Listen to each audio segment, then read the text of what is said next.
Mastering debt management is a necessary aspect of making your money work for you. A good place to start on your road to financial freedom is learning debt management, and to begin you have to know the difference between good debt and bad debt. First, let me give you some definitions. Good debt: any debt where the cost of the debt will be surpassed by the profits that are made by whatever it is that you took on the debt to buy is good debt. Bad debt: any debt where the cost of the debt will amount to more than the profits that will be made by whatever it is that you took on the debt to buy is bad debt. It's that simple. When you are looking into taking on debt, do not just be mesmerized by whatever it is that caught your eye. Debt management mandates that you have to run the numbers. Yes, you can finance that car and drive it off of the lot right now, but is it worth it to pay $40,000 for a $19,000 car? Even if you have to use your last $5,000 as a down payment? If your answer is yes, then there is no help for you. You are incapable of debt management. Stop reading now. For those of you with the common sense to say no to the above question, I am going to give you a jewel that was given to me by some of the best to ever do it. This jewel was dropped on me when I was 16 years old. I was told that debt management is essential to accumulating wealth, and that anybody who knows anything about debt management would never even consider putting $10,000 down on a $100,000 car. That would be counterproductive. A true hustler would use a $10,000 car to make $100,000. That is debt management. I was told that the key to debt management is not to avoid debt entirely. The key to debt management is learning how to use debt to your advantage. I have never forgotten this piece of wisdom, and it is a jewel that can be applied to every aspect of our financial decision-making process. The difference between good debt and bad debt is that good debt is going to pay for itself and put more money in your pocket, while bad debt is money owed for an unnecessary item that you couldn't pay for. Control yourselves, people. Now it is time for another definition. Necessary debt: any debt that is essential to either the running of your business or to taking care of your business is necessary debt. Examples of necessary debt include things like a car, a house, credit cards, student loans, and any other recurring business-related expenses that you may have. The important thing to understand about necessary debt is that it can either be good debt or bad debt depending on the circumstances. This is important due to the fact that I know that most financial advisors put the items that I listed in either the good debt or bad debt categories. I am going to explain why I call the above expenditures necessary debt. The mortgage, the American dream, has turned into the American nightmare. Unless you have been living under a rock, you know that this once all-American investment is now under heavy scrutiny. People have been led to believe that their house is the most expensive purchase that they will ever make in their life. This is not always true. In some instances it will be your mortgage loan that is the most expensive purchase that you will ever make in your life. It is not uncommon to see the cost of getting the loan, the interest, amount to more than the principal of the loan itself. You end up paying the bank $160,000 to loan you $150,000.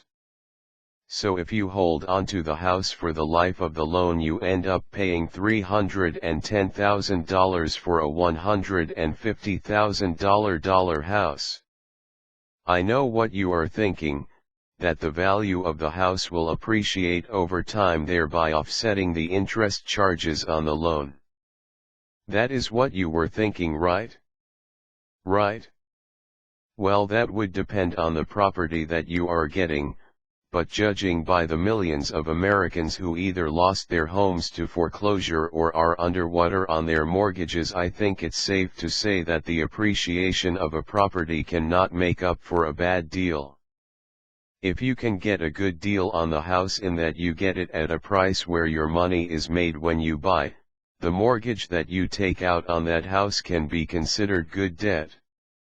When I say that your money is made when you buy, what I am saying is that you get the property at such a low price that even if the value doesn't appreciate, you would still turn a profit if you were to sell. This is the only time that a mortgage can be considered good debt. If you want a house just because you are still holding on to a dream that America woke up from many moons ago, then that is your decision to make. Just understand that if you do not get the type of deal that I described above, then you are taking on a bad debt. This is considered a necessary debt because you have to spend some type of money on a roof over your head. However, you can always lease or rent until you can find a deal that is worth locking yourself into for the next 30 years. The car loan, this is definitely a problem area. The car loan is the most abused debt there is. This is very simple. If you do not have Ben's money, do not go out and get a co-signer to help you get into a car that you cannot afford. Do not go to the shady dealership around the corner where you know that if you go in there will $5,000 that they will get you into whatever car you want regardless of income. The end result is usually repossession, in which case you will be coming back to this website to read up on restoring your credit. Another common result of this is that since you only had a small percentage of the asking price to put down at the time of the purchase, that you are now stuck with a large car note.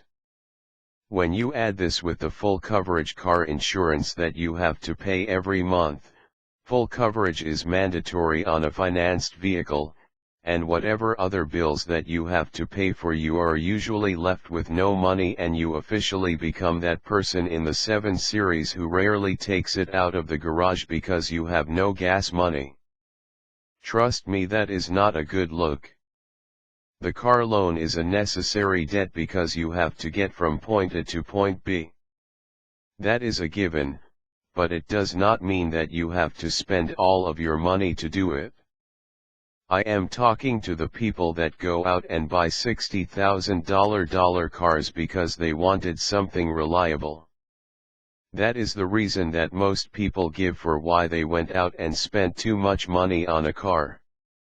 In case you didn't know, Mercedes is not the only manufacturer that makes quality cars. Sorry to burst your bubble. Just because you need a car does not mean that you have to spend foolishly on one. My formula to determine whether or not your car loan can be considered good debt is simple. I call it the 5% rule. Your monthly car payment should not be more than 5% of your monthly income. For example, if you make $50,000 a year, which comes out to approximate $4,166 a month, then your car payment should be no more than $208.33 a month. If your car payment is 5% or less than your income, then you have made a savvy investment, and that car loan is a good debt. If your car payment is any more than that, then you went above your means and you have taken on bad debt. Credit cards. Out of the 3 examples I am giving you, this is the easiest for me to explain, and it should be the easiest for you to understand. The only time you should use a credit card is when you do not have the money to buy whatever it is that you need. I don't just mean when you don't have the money in your pocket. I am saying that if you have the money anywhere, you should go get it and use it. Credit card debt is some of the most expensive debt in the universe.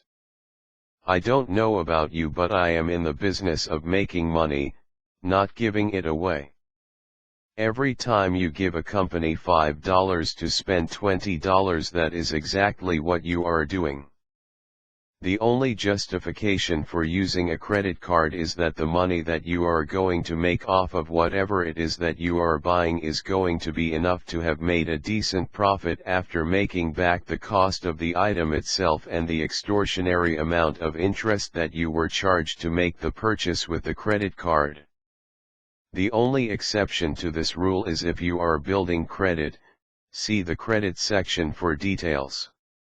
I consider credit card debt to be a necessary debt because when you are trying to run a business or when you are trying to take care of business, there are gonna be times where you will need access to more cash than you have on hand.